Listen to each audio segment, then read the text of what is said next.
Thank you, Chairman McCain and Senator Reid and distinguished members. It is an honor for me to appear before this committee. There are many things to talk about since my last testimony 14 months ago. I regret that I'm not here with my testimony battle buddy, General Vince Brooks, but I think you'll all agree that he's where he's needed most right now on the Korean Peninsula.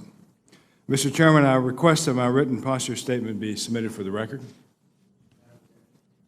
As a PACOM commander, I have the extraordinary privilege of leading about 375,000 soldiers, sailors, airmen, Marines, Coast Guardsmen, and DoD civilians serving our nation over half the globe.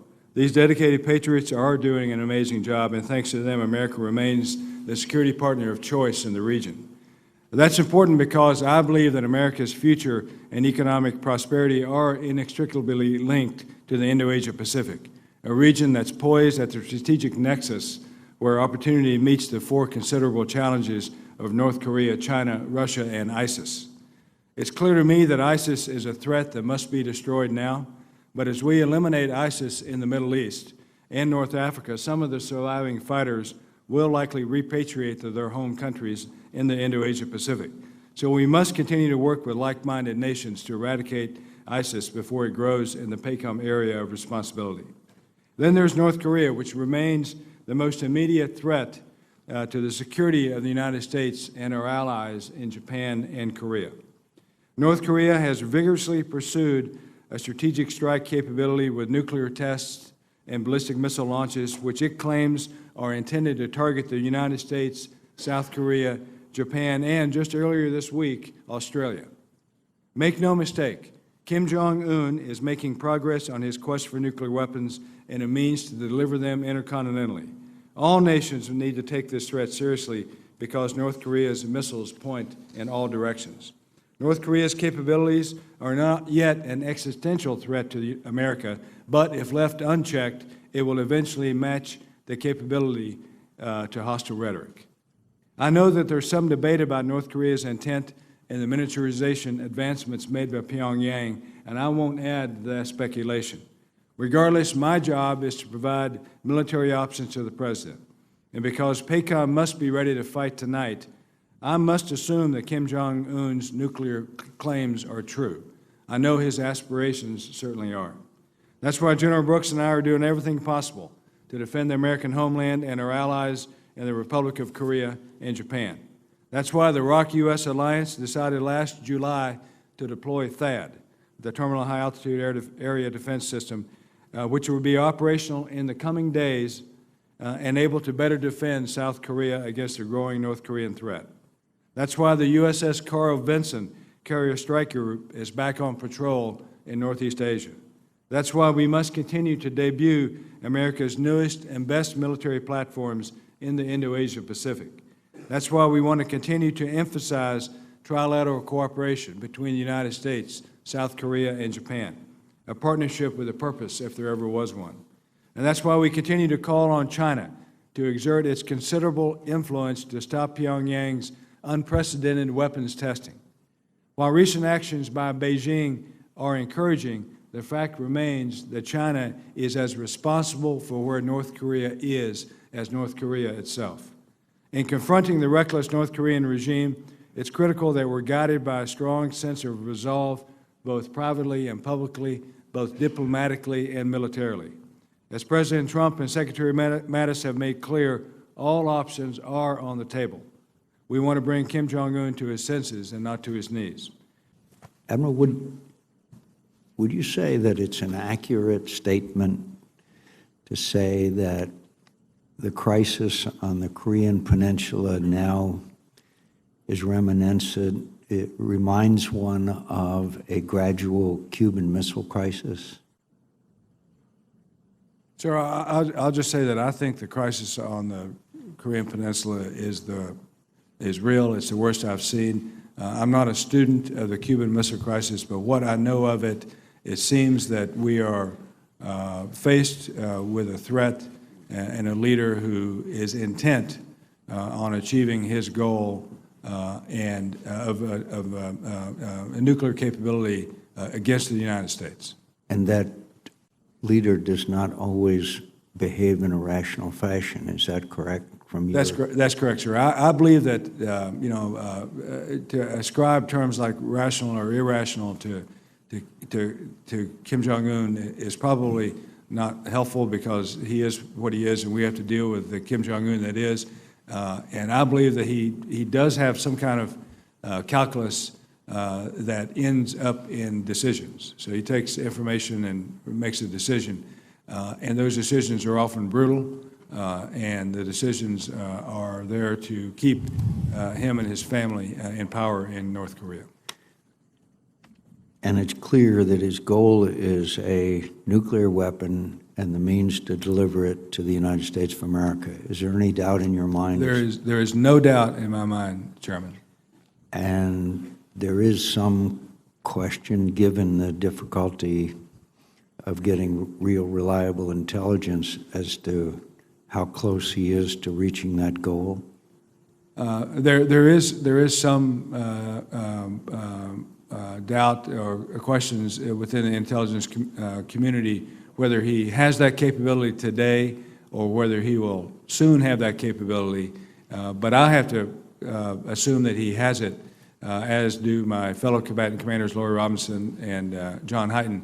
And we have to assume that the capability is real. We know his intentions are, and he's moving toward them. He's also... So it's not a matter of whether, it's a matter of when. It is clearly a matter of when. As I said yesterday, KJU is not a leader who's afraid to fail in public. And so, I talked about Thomas Edison. He tried 1,000 times before he got the light bulb to work. KJU is going to continue to try until he gets his ICBMs to work. What does THAAD do for us in South Korea? I think the point that KJU's rhetoric, and he's threatened the United States and cities by name, and just this week he threatened Australia by name. I think his rhetoric, if you were to project it on a graph, it's going in one direction, and then his capability is approaching the line of his capability is approaching the line of his rhetoric, and where those lines cross, I believe we are then at an inflection point, and we wake up to a new world. What does THAAD do for us? THAAD enables us and our South Korean allies to defend South Korea, or a big portion of South Korea, against the threat from North Korea. It is aimed at North Korea, the systems, and it poses no threat to China. Isn't it incredibly difficult to counter the 4,000 artillery pieces that the North Koreans have on the DMZ, which could attack a city of 26 million people? It is, sir, and THAAD is not designed to counter those kinds of basic weapons. And what is designed to do that? Anything? We do not have those kinds of weapons that can counter those rockets once they're launched. And they can launch, they have the capability of a launch of those rockets. At this very moment, they have that capability, Senator. What do you make of China's reaction to our emplacement of THAAD, a purely defensive system? Does that give you an idea of China's real intentions about North Korea?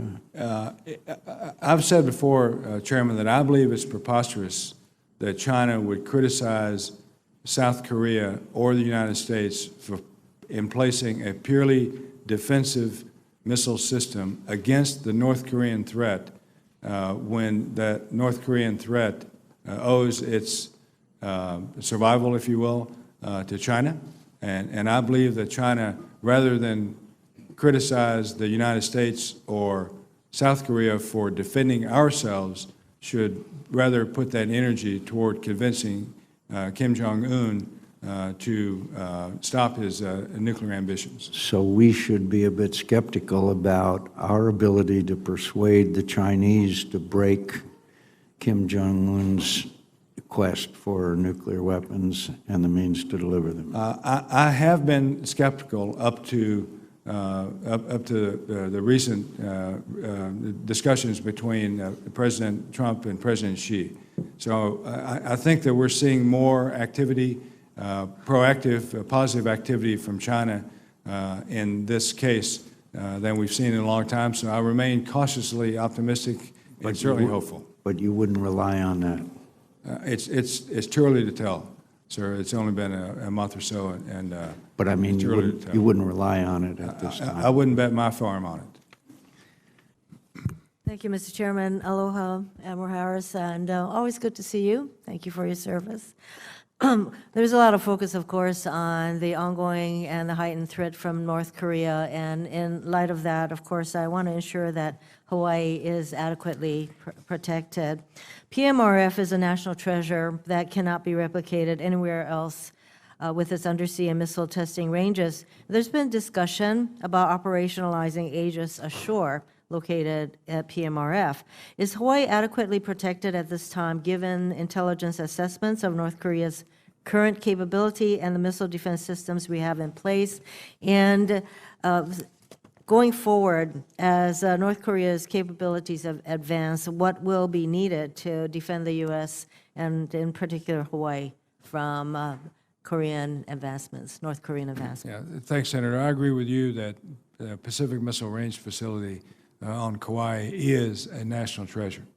I think that I've gone on record as supporting the idea that we should develop and acquire a defensive Hawaii radar that it gives Hawaii the ability to see the space, if you will, in the face of potential ballistic missile attacks.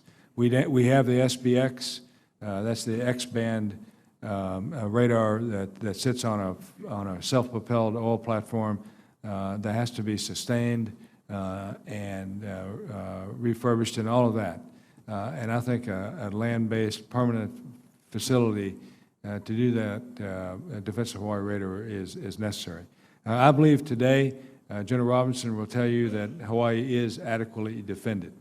I think in the future, as North Korea continues its weapons development program, that we need to look at all ways to improve the defense of Hawaii, including ground-based interceptors. I think we should study putting ground-based interceptors in Hawaii. I'm not smart enough to know if we should or not, but I think we should study it.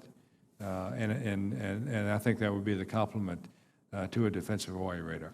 Do you have any sense as to the time frame for moving from the radar capability that you say we need to develop right now and going with the ground-based? No, ma'am, I do not have that idea. Thank you. Congress has called for headquarters reductions in recent years, and while I agree with reducing redundancy where it makes sense and eliminating waste, I am not a fan of salami slice percentage cuts across headquarters at entities. So I'm a strong advocate of taking a look at each headquarters operations, the personnel mix, the evolving threats and challenges it faces, as well as previous growth of a particular headquarters before recommending any cuts. So as you mentioned in your testimony, PACOM has been in its ARR for 4 of the 5 challenges which drive U.S. defense planning and budgeting, and so that's in your ARR. Can you talk about PACOM headquarters in terms of staffing levels over the last 20 years or so, reductions you have taken or are about to be applied in light of the challenges you face, including a hostile North Korea, a rising China, Russia, and ISIS in your AOR? And how will actual and proposed staffing reductions impact PACOM's ability to succeed with all of the challenges you face? Yes, ma'am. So over the past 40 years, PACOM has averaged less than 800 personnel, and that's officers, enlisted personnel, and civilians, DoD civilians. We've been pretty consistent over 40 years at that level, and PACOM is the largest geographic combatant command with one of the smallest staffs. That said, I think that we all should seek efficiencies where we can, but I'm not supportive of the idea of salami slicing either. So across that 40 years of staff manning levels at PACOM, the threat has increased because in that intervening 40 years, now we have We don't have a bipolar world anymore. You know, we have the threats I talked about in my testimony, China, Russia, North Korea, and ISIS. So I continue to, and my staff, we continue to work closely with OSD, the Office of Secretary of Defense, and the Joint Staff on our manning levels. And I'd like for us to be very cognizant of the kind of impacts the across-the-board types of cuts will have. And you've already mentioned, if you don't mind, Mr. Chairman, I'd like to get to one more question. You've already mentioned the support that you have for the ASC.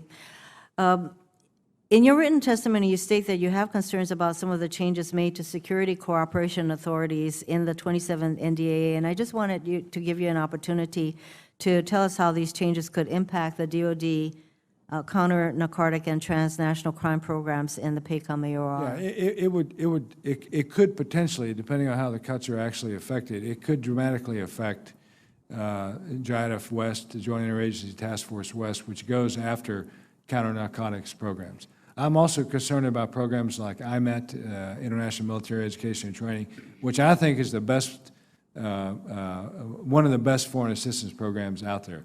Because that's where we bring foreign bright,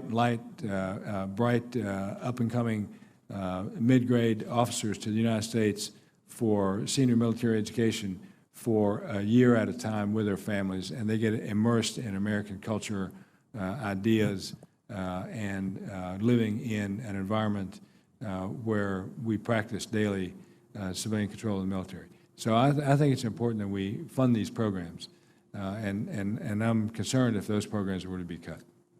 Thank you for that. Thank you, Mr. Chairman. On behalf of Chairman McCain, Senator Rounds, please.